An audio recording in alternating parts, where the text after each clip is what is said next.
कोटि संताने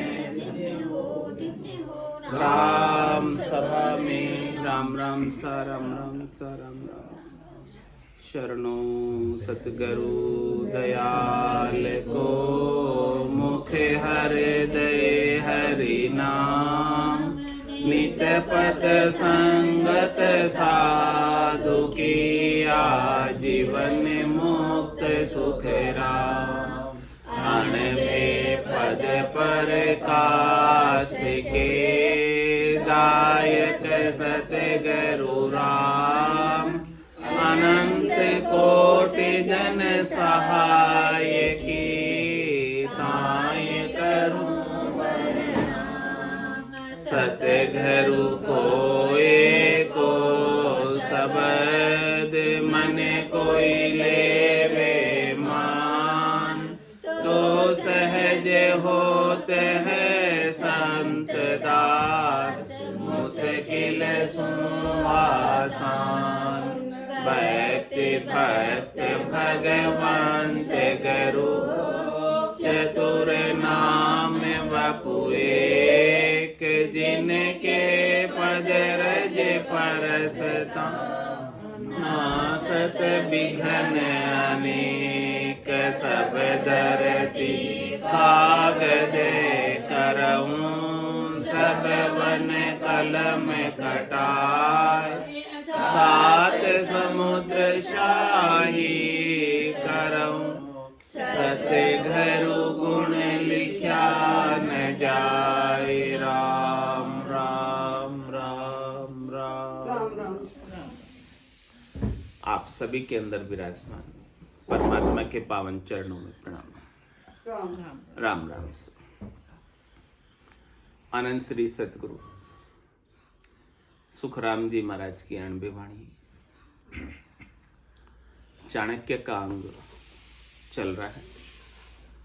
महाराज हमें असल और नकल की समझ करा रहे हैं कि क्या तो असल है और क्या नकल है।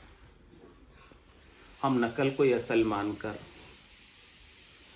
मान लेते हैं कि हमारा काम हो गया, लेकिन नकल से कभी काम होता नहीं जब तक आपको असल चीज प्राप्त ना हो जाए। तो सद्गुरु आपको असल परमात्मा, वास्तविक परमात्मा, यथार्थ परमात्मा का बोध करा रहे हैं। आपकी बुद्धि में जो भ्रम है परमात्मा का, उस भ्रम को विध्वंस कर रहे हैं, भ्रम को मिटा रहे हैं कि असली परमात्मा का रूप कैसा होता है, आकार कैसा होता है, रंग कैसा होता है, वर्ण कैसा होता है परमात्मा का। कि नहीं कि हम रूप रंग वर्ण आकार में ही परमात्मा को खोजते हैं, लेकिन वो परमात्मा रूप रंग वर्ण आकार से परे है। और जितने भी रूप है वो सारे रूप उसी के, उसके बिना कोई रूप होता ही नहीं है। यानी रूप का अपना अलग से कोई अस्तित्व नहीं है, कोई वजूद नहीं है, केवल हमारे भ्रम में है रूप। और रूप है तब तक रूप का नाम है।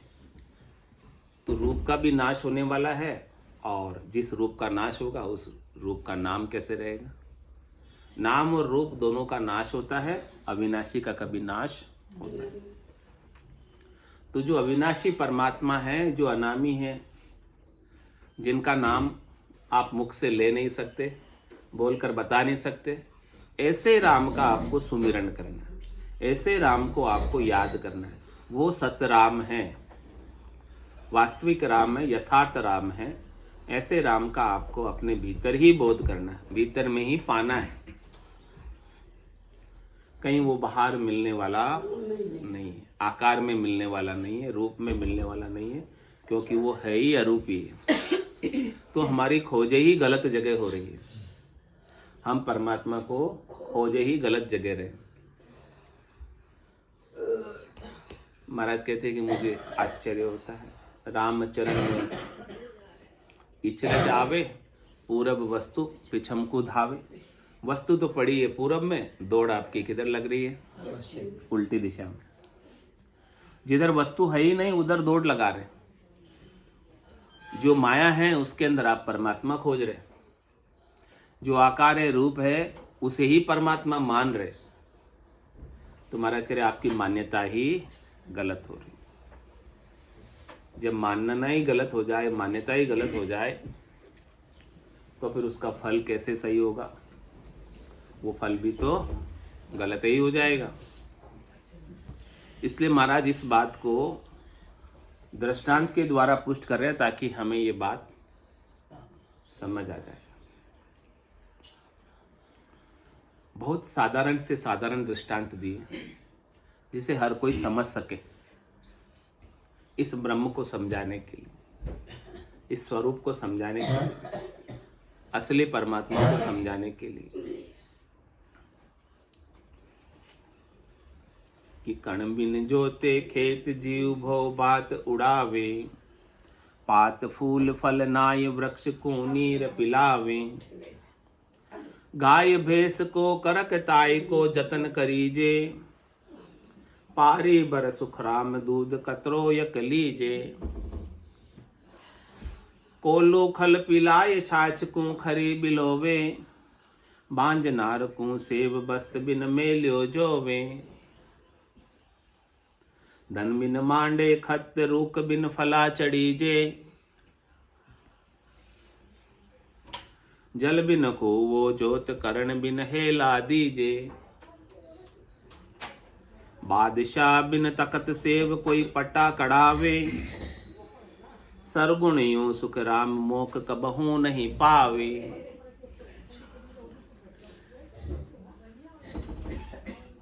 सब दृष्टांतों के द्वारा महाराज अपने को समझा रहे हैं कि गाय भैंस को करक ताय को जतन करीजिए।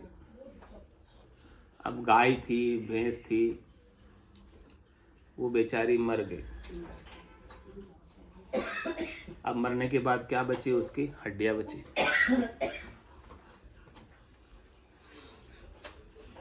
अब उसकी हड्डियों के साथ कितने आप व्यवहार कर लो,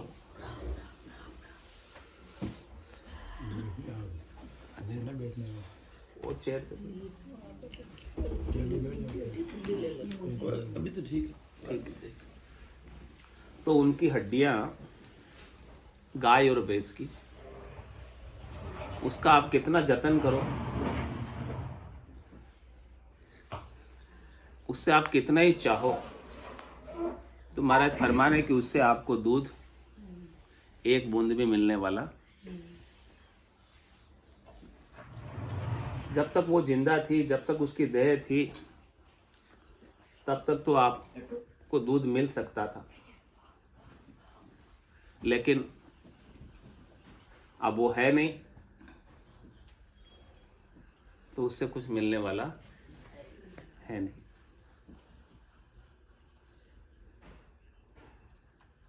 अब ऐसे ही संत सदगुरु केवली भगवंत होते हैं, जब तक वो रहते हैं तब तक तो हम उन्हें, उनके ज्ञान को मानते ही नहीं, आदर ही नहीं करते। और फिर वो धाम पधार जाते हैं, फिर उनके पीछे से उनके समाधि को पूछते हैं, उनके हड्डियों को पूछते हैं। अब हड्डियों को पूजने से तुमको ज्ञान मिल जाएगा, महाराज वो समझा रहे।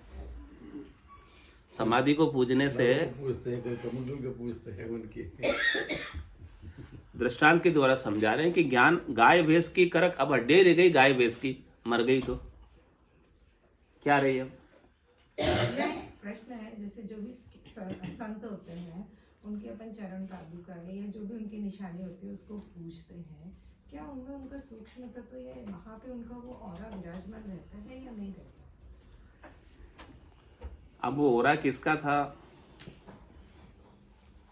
देही का था ओरा। औरा किसके चारों ओर होता है? फोटो देखा होगा ओरे का। आजकल विज्ञान भी ओरे का ऐसे यंत्र आ गए जो पहचान लेते हैं ओरा है कितना है। ओरा किसका रहता है?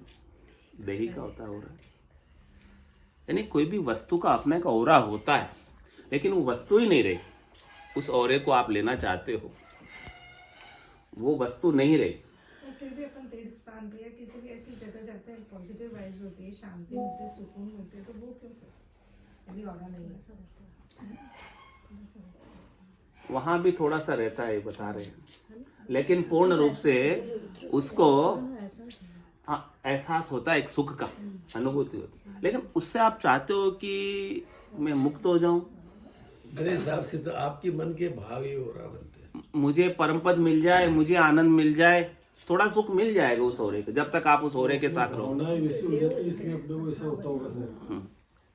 उस स्थान पे जाने से उस स्थान का प्रभाव होता है कि वहां जैसे बैठकर तपस्या की, वहां जैसे साधना की, तो उनके तपस्या के साधना के परमाणु विद्यमान हो जाते जैसे अभी यहाँ बैठते हैं, हैं, वातावरण। यहाँ बैठते हैं तो भी यहाँ का और अलग है।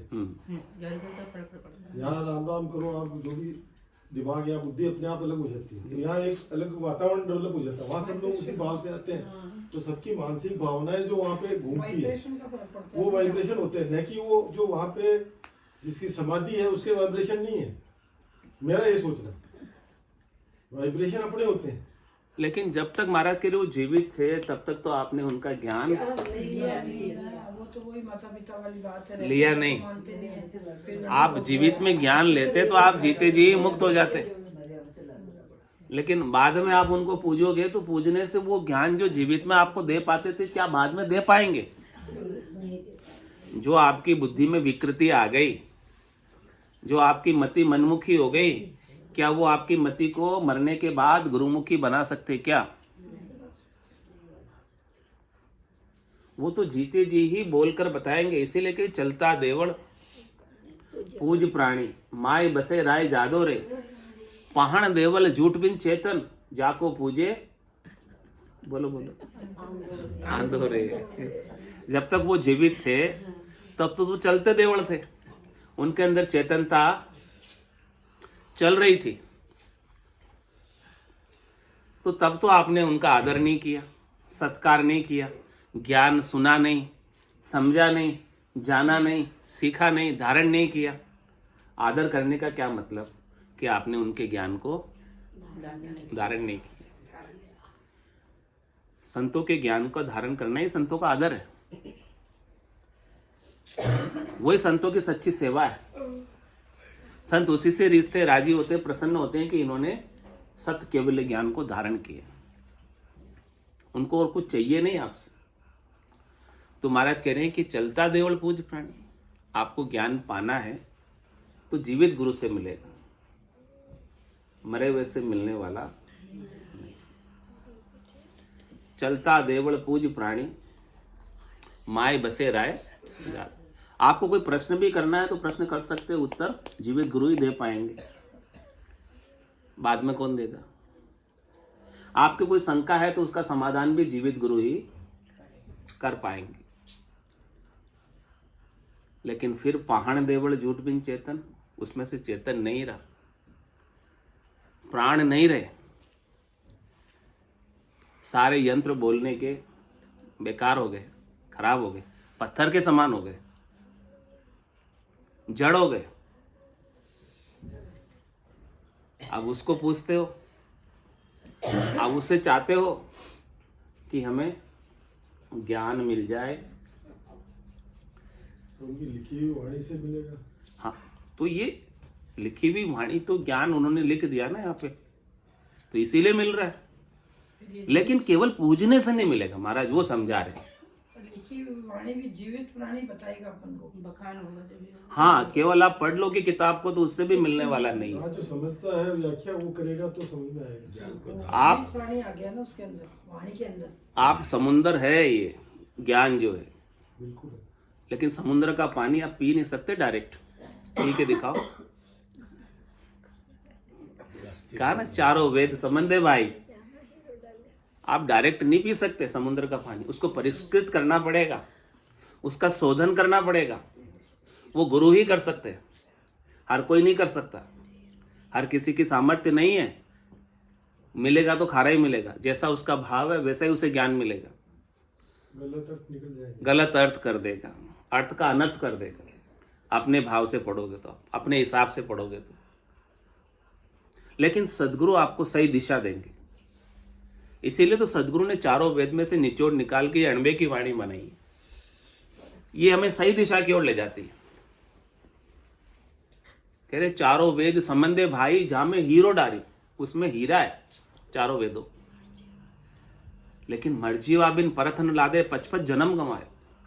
उसके लिए मर्जीवा जो बने हैं, जिन्होंने गहराई तक उतरे हैं, हाँ, जिसने ज्ञान को परिष्कृत किया है, शोधन किया है युक्ति से, तर्क से, विवेक से, उन्हें वो ज्ञान मिल गए। और जो केवल ऊपर ऊपर रहे, उन्हें वो ज्ञान नहीं मिला। उन्होंने अपने हिसाब से अर्थ किया तो अर्थ का अनर्थ हो गया।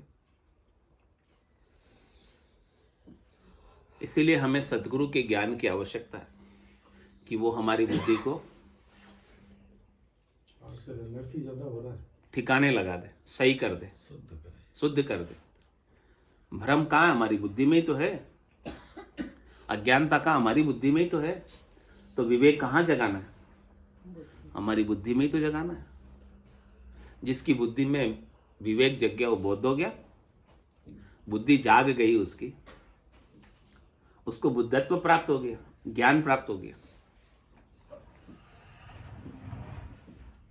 तो महाराज हमारी बुद्धि पर विवेक जगा रहे, समझ विकसित कर रहे हैं कि आपको प्राप्त करना है तो कैसे मिलेगा, कहाँ मिलेगा। हमारे भ्रम को दूर कर रहे हैं, हमको समझा रहे हैं कि गाय भैंस को करक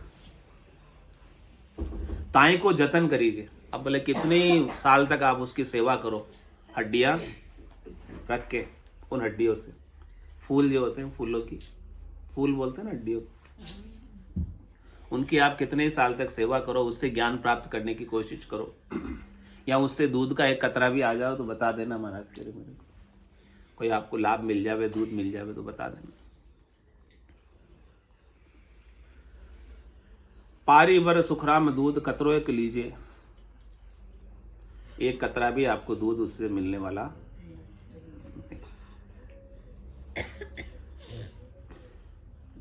और आगे दृष्टांत देकर समझा रहे, कोड़ो खल पिलाए छाछ को खरी बिलोवे, बांझ नार को सेव बस्त बिन मेलियो जोवे। कोलू के अंदर, घाणी के अंदर खल को पेलो, तिल्ली को नहीं, केवल ओनली खल खड़ को, जिसमें तेल है ही नहीं। तो उससे आपको तेल मिलने वाला नहीं।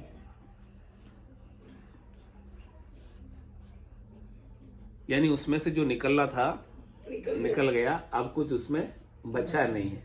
अब आप उसके साथ कितनी ही पचाई करो, कितनी ही मेहनत करो, उसमें से कुछ भी हाथ लगने वाला, आपकी सारी मेहनत, सारी पचाई व्यर्थ जाएगी। और करे छाछ को खरी बिलोवे, बिलोना किसको है? दही को। और बिलो किसको रहे? छाछ को। यानी जब तक जीवित गुरु थे तब तक तो दही थे, तब तक तो आप उनमें से मक्खन ज्ञान का निकाल सकते थे। लेकिन आपने उनके साथ सत्संग चर्चा का मंथन, ज्ञान चर्चा, प्रश्न कोई पूछा ही नहीं। टाइम हो गया, उठ के चले गए।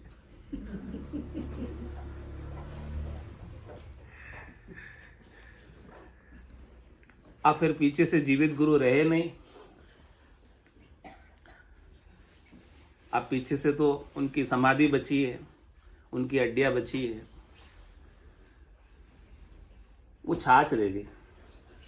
अब आप छाछ को जाके चक्कर लगा के आओ, परिक्रमा करके आओ, धोख दे के आओ, राम द्वारा के भी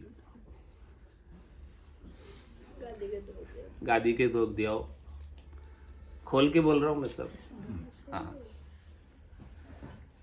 महाराज कह रहे साहब छाछ को खरी बिलो रहे हो आप, कुछ भी मिलने वाला ऐसे खोल के कोई बोलेगा नहीं।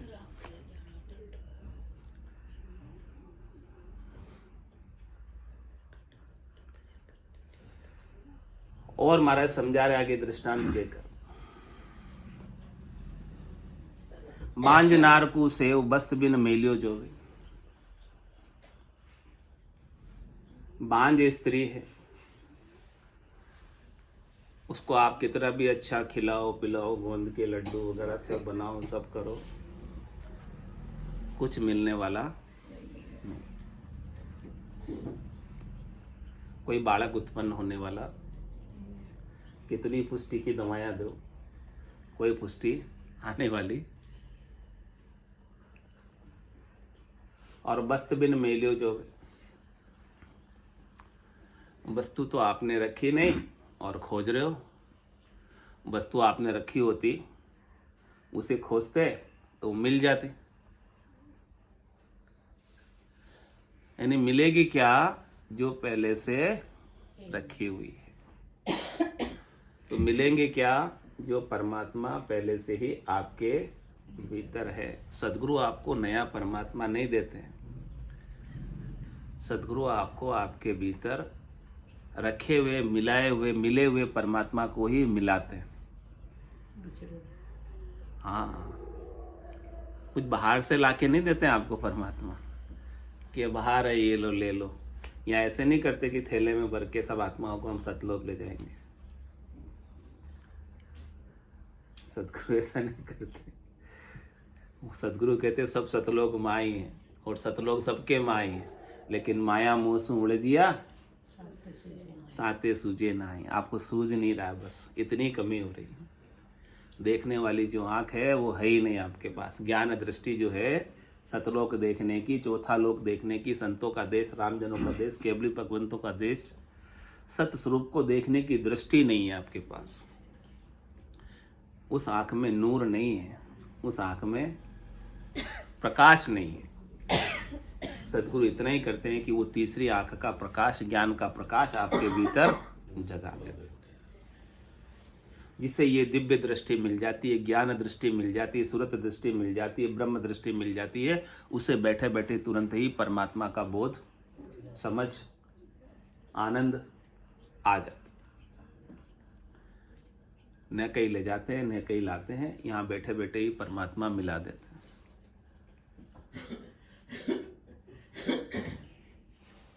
वस्तु नहीं होती, परमात्मा नहीं होते, अविनाशी नहीं होते तो आपको थोड़ी मिला सकते थे सदगुरु। आपके पास है, इसीलिए आपको मिला रहे, लेकिन आप उसे भूले हो। हनुमान जी भी भूल गए थे अपनी शक्तियों को, तो जामवंत जी ने याद दिलाया था, कवन सो काज कठिन जगमाई, जो नहीं हुई तात तुम पाई। आपके लिए क्या काम है, समर्थ है। आपकी डिक्शनरी में कुछ, हाँ, असंभव कुछ है ही नहीं इस संसार के अंदर जो आप नहीं कर सको। ऐसे ही आपके स्वरूप में असमर्था बिल्कुल भी नहीं है। आप समर्थ हो, आपके अंदर समर्थ परमात्मा है, आपके अंदर समर्थ राम जी है, लेकिन आप अपने स्वरूप को भूले बैठे हो। समझ नहीं है स्वरूप की। सदगुरु केवल आपको सुमरण कराते हैं। सदगुरु केवल आपको आपके स्वरूप की याद दिलाते हैं। राम के नाम का सुमरण क्यों कराते हैं? राम ही आपका स्वरूप है, परमात्मा ही आपका स्वरूप है, सत्य ही आपका स्वरूप है। इसलिए आप राम के नाम का सुमरण करके आप अपने स्वरूप को पा जाओ, आप अपने स्वरूप में स्थित हो जाओ। आप राम की सारी शक्तियां अपने भीतर जगा लो और आप राम जैसे शक्तिमान हो जाओ, आप राम जैसे सर्वत्र हो जाओ, आप राम जैसे असीम हो जाओ, आप राम जैसे अनंत हो जाओ, आप राम जैसे अपार हो जाओ, आप राम जैसे अखूट हो जाओ, आप राम जैसे अविनाशी हो जाओ। और जो विनाशी है, जो नाशी है, जो आप बने हुए हो, वो भूल जाओ। सदगुरु संसार बुलाते हैं, परमात्मा याद दिलाते हैं। असार बुलाते हैं, सार याद दिलाते हैं। असार को भूलने में ही सार है और सार को याद रखने में ही सार है। लेकिन हमें असार तो हमेशा याद रहता है और सार हमेशा हम भूले रहते हैं।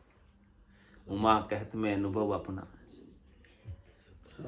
सत हरि भजन जगत सब सपना। हरि का भजन सत्य है, हरि का भजन सार है, राम का सुमिरन सार है, स्वरूप का बोध सार है। बाकी जो हमें याद रहता है वो सब आसार है। जो याद रखना चाहिए उसे तो भूल जाते हैं, और जिसे याद नहीं रखना चाहिए उसे हम याद रखते हैं। फालतू की बातें हमें बहुत याद रहती है, तो एक बार बोल जाते तो छप जाती है, ये रोज समझाते ये याद ही नहीं रहती। इसे रोज, इसीलिए रोज बैठना पड़ता है, रोज याद करना पड़ता है, रोज सुमिरन करना पड़ता है। तो भी पक्की नहीं होती है। ये देखो कितनी खास बात है। अभी आप एक शब्द बोल दो, वो तो सालों तक याद रहेगा। भाई साहब ने मुझे ऐसे बोला। आप नेगेटिव मत सोचो, पॉजिटिव सोचो। उसका तो खूब है, पर फर्क पड़ रहा नहीं है। आई नहीं, उतनी पॉजिटिविटी नहीं है ये। आप ये सोचो फर्क इस पड़ रहा लेवल है। पे जाना पड़ेगा आपको। अब हमेशा ये सोचते हो कि नहीं कुछ नहीं होता, तो कुछ नहीं होता। हो रहा है वो तो सब कुछ, लेकिन बता रही हूँ वो जल्दी छपता है, आपको ये लेट ये आपको पक्का कर रहे हैं ठोक ठोक के। नेगेटिव बोलो ही मत। महाराज कह रहे धन बिन मांडे खत, रूख बिन फला चढ़ीजे।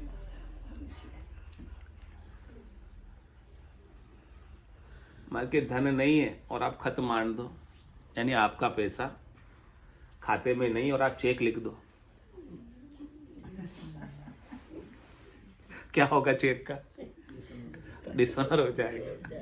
खत लिखना का मतलब चेक लिखना, हुंडी हो गई। हाँ, पहले हुंडी चलती थी, तो हुंडी कोई ले जाते थे तो उसका हुंडी को वो चुका देते थे, यानी उसका पैसा हुंडी के सामने मिल जाता था। तो वो जो हुंडी का पैसा, जिसके पास पैसा होता है उसी की हुंडी सिकरती है, पैसा नहीं हो तो हुंडी कहाँ सिकरेगी?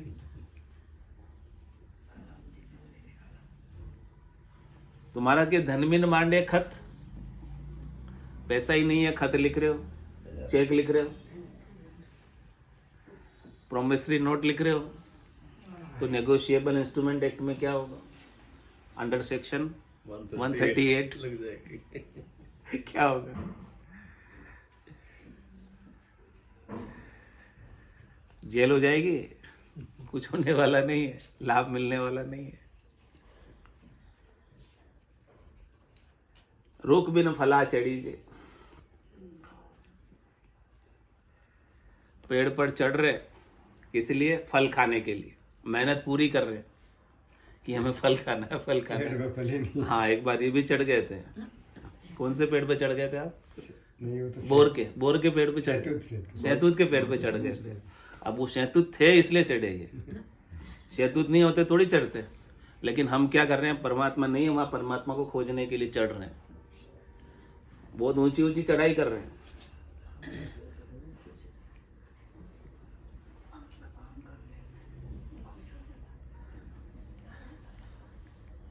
जहाँ फल ही नहीं है वहां आप चढ़ाई करके अपने हाथ पांव ही तुड़ाओगे और कुछ नहीं करोगे, और कुछ मिलने वाला नहीं है। जहाँ फल है वहां चढ़ाई करो, फल आपके भीतर है, इधर चढ़ाई करो। लेकिन हम, हमारी दौड़, अमर फल आपके भीतर है, उधर तो हमारी दृष्टि ही नहीं है, उधर तो हम जाते ही नहीं है। खट्टे मीठे चटपटे कड़वे कसेले फलों को खाने के लिए हम दौड़ लगाते हैं। शब्द रूप रस गंध स्पर्श में ही दौड़ते हैं। हमारा मन, हमारी चित्त, हमारी बुद्धि उधर ही रमण करती है, अमर फल की तरफ दृष्टि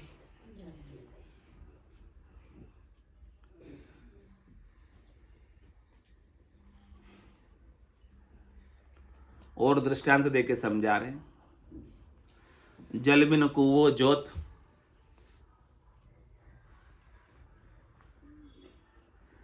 खेत जोत रहे, कुआं जोत रहे, सिंचाई कर रहे हैं, लेकिन उस कुएं में पानी चढ़स चला रहे हैं उसकी रोज, लेकिन खेत पानी नहीं है, तो वो आपका जो सिंचाई करना, पानी निकालने का अभ्यास करना, रहट चलाने का अभ्यास करना, सब नकल ही हो जाएगा। क्यों? असल उसमें से कुछ भी, तो नकल में तो सब कर लेते हैं, लेकिन क्या वो पानी नहीं है उसमें, तो आपको पानी मिलेगा? जो दौड़ रहे हैं कहाँ जाना और क्या मिलेगा पता ही नहीं। पता ही नहीं। जीवन ऐसे ही है। दौड़ रहे हैं। और कह रहे महाराज करण बिन हेला दीजिए।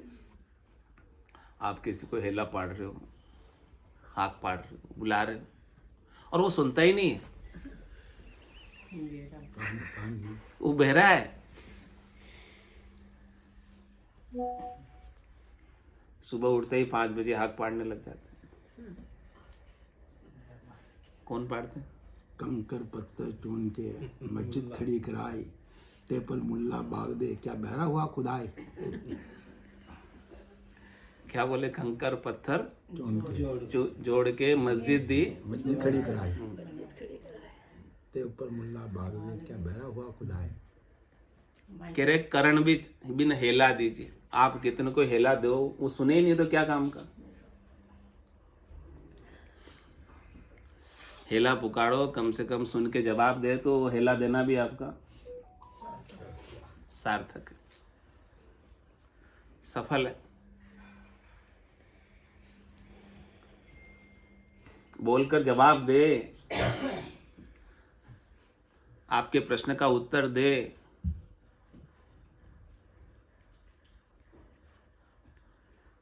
तो सफल है बोलना उसके सामने। जवाब नहीं दे तो बोलना ही आपका बेकार हो जाएगा। इन सब दृष्टांतों से अपने को समझना है। चलता देवल पूज प्राणी, बादशाह बिन तकत सेव कोई पटा कड़ावे। आप तखत की सेवा कर रहे हो, यानी राज गद्दी की सेवा कर रहे हो, गादी की सेवा कर रहे हो, लेकिन उस गादी पर कोई बादशाह विराजमान नहीं।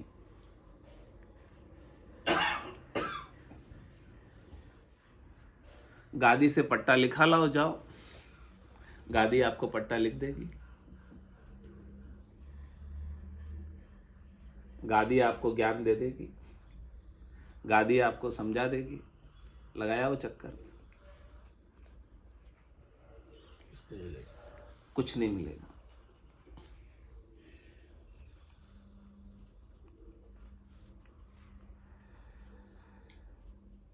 सुरगुण यूं सुखराम मोह कबहु नहीं पावे। इसी प्रकार से महाराज कहने सारे आकार है, सारे रूप है, जिससे कभी मोक्ष होने वाला। लोगों ने तो अभी तक असल सुरगुण को भी नहीं पहचाना, नकल कोई असल सरगुण मान बैठे, ठगा रहे हैं। इतने करोड़ रुपए निकले, मोक्ष, इतने करोड़ रुपए निकले। हाँ, मोक्ष मिलेगा तो सरगुण को छोड़ोगे तब मिलेगा, यानी आकार को छोड़ोगे तब मिलेगा, रूप को छोड़ोगे तब मिलेगा, स्वरूप में आओगे तब मिलेगा। स्वरूप में ये कुछ चीजें है ही नहीं, लेकिन हम उलझे हैं सब रूप में, हम उलझे हैं सब आकार में।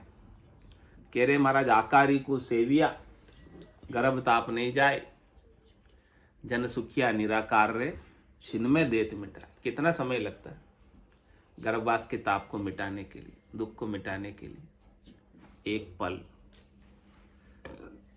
कि मैं स्वरूप हूं, मैं सत हूं, मैं अविनाशी हूं, मैं शरीर नहीं हूं, मैं जीव नहीं हूं। लेकिन हमारी दृष्टि उधर स्वरूप पे है ही नहीं, आकार पे ही है, और हम आकार की ही सेवा करते हैं, आकार के ही सुखों का उपाय करते हैं, और आकार के सुखों का उपाय करते करते बार बार आकार में आ जाते हैं। अंतमति सो गति, अंत काल में होती वासना, जहां में वासा पाया, कै सुखराम वासना ऊपर कर सवारी आए।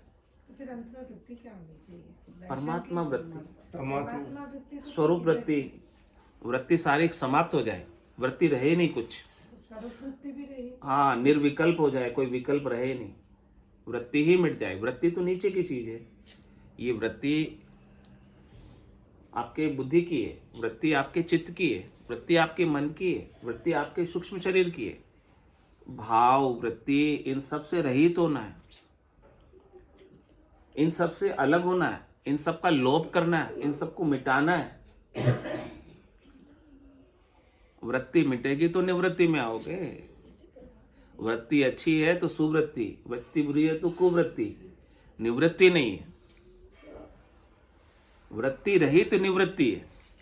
वृत्ति के साथ तो कुछ न कुछ अच्छा और बुरा लगेगा। अच्छी वृत्ति है तो अच्छा लगेगा, बुरी वृत्ति है तो बुरा लगेगा। तो कह रहे जब लग भली बुरी सब भ्यासे, काम क्रोध अहंकारा, तब लग उरे परे नहीं पाऊता। त्रिकुटी तत्व विचार। आपको वृत्ति से ही हटना है, वृत्ति में लगना ही नहीं। निवृत्त होना है तो वृत्ति से रहित होना। निवृत्ति क्या है? वृत्ति से रहित होना। तो ये निर्वाण होगा। हाँ, तभी निर्वाण होगा।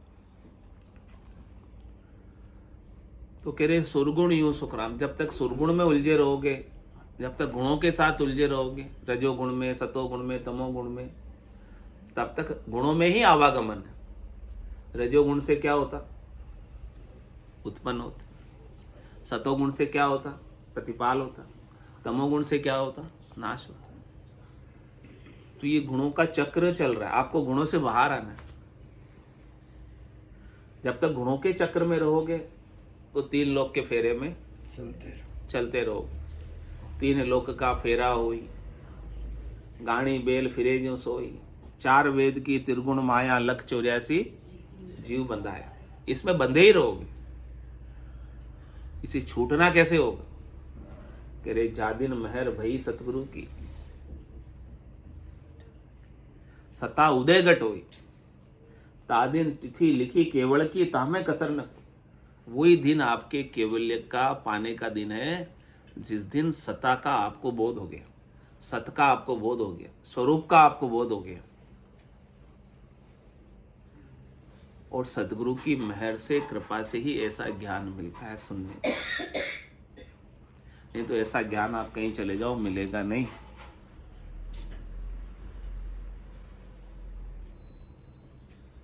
जिस दिन सदगुरु के ज्ञान की मेहर हमारे ऊपर हो गई तो हमें स्वरूप का बोध होने लगेगा कि मैं शरीर नहीं हूं। नहीं तो हम शरीर मान के ही सारे व्यवहार करते हैं, शरीर मान के ही सारे काम करते हैं। और जिस दिन सदगुरु की मेहर हो गई तो ये भी समझ जाओगे कि मैं जीव नहीं हूं। जब तक जीव बने रहते हैं तब तक तो आवागमन जीव का होता है, जन्मना मरना देही का होता है। स्वरूप में न तो आवागमन है और न जन्मना मरना है। तो सदगुरु की कृपा से ये स्वरूप समझ आता है, अपने करने से समझ नहीं आता। ये गुण साधन ते नहीं होई, तुमरी कृपा पाई कोई कोई। सदगुरु की कृपा से, सदगुरु की मेहर से, सदगुरु की दया से हमें हमारे निज स्वरूप का ज्ञान होता है, भान होता है, समझ होती है। नहीं तो हम रूप में उलझे रहते हैं, रूप में अटके रहते हैं, रूप को ही बढ़ाने में लगे रहते हैं, रूप का ही मान चाहते हैं, रूप का ही सम्मान चाहते हैं, रूप को ही पूजित करना चाहते हैं, रूप का ही सुख चाहते हैं।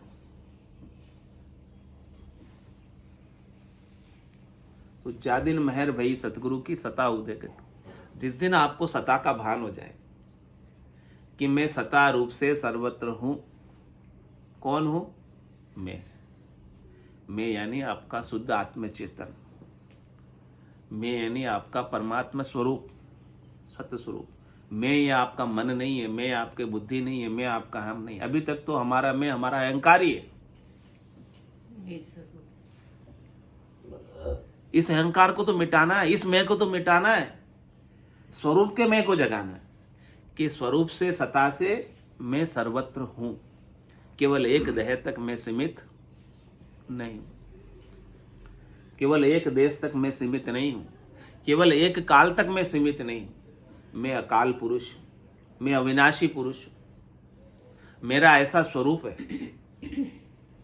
भगवान कृष्ण ने जाना ऐसा स्वरूप, तभी उन्होंने कहा कि सब जन्म मुझी से पाते हैं और सब लौट मुझी में। तो सब स्वरूप में ही लौटते हैं, सब स्वरूप से आते हैं। जहां बिछड़ा जहां जाए सब। तो जब भगवान कृष्ण ने पा लिया तो आप नहीं पा सकते क्या उस स्वरूप को? वो पाकर ऐसा बोल सकते हैं कि सब जन्म मुझी से पाते हैं और सब लौट मुझी में आते हैं, तो स्वरूप दृष्टि से बोल रहे हैं, सत्ता भाव से बोल रहे हैं। उस सत्ता को ही तो आपको पाना है, उस स्वरूप दृष्टि को तो आपको पाना है। जो ज्ञान उन्हें हुआ है वो ज्ञान आपको करना है, तब आपके काम आएगा। आपने वो ज्ञान अपने लिए नहीं किया तो आपके किसी काम का नहीं, वो रद्दी ज्ञान, बेकार ज्ञान। आप अपने अंदर घटाओ, अपने ऊपर घटाओ उस ज्ञान को। भगवान कृष्ण ने अपने ऊपर घटाया। उनका सब कुछ मैं भोगते हुए भी मैं ब्रह्मचारी। 16,108 स्त्रियां, एक एक के 10-10 पुत्र, फिर भी ब्रह्मचारी। भगवान कृष्ण स्वरूप से ब्रह्मचारी, वो ब्रह्म में ही रमण करते, ब्रह्म में आचार करते हैं, इसलिए ब्रह्मचारी। सब कुछ खाते हुए भी कहते मैं कुछ नहीं खाता, तो स्वरूप को कुछ नहीं खाता, स्वरूप कुछ नहीं खाता। स्वरूप निराहारी है, स्वरूप हमेशा व्रत में ही रहता है, उपवास में ही रहता है, रूप खाता है। तो उन्होंने अपने स्वरूप को जाना, इसीलिए उन्होंने कहा मैं कुछ नहीं खाता, सब कुछ खाते हुए भी। बोलो राम सद्गुरु देव जी महाराज परम दयाल सद्गुरु सुखराम जी महाराज ने धन्य हो। अनंत श्री सद्गुरु सुखराम जी महाराज के ज्ञान सत्स्वरूप भगवान ने धन्य हो। केवली भगवंता ने धन्य हो। जीवा तारण जहाज ने धन्य हो।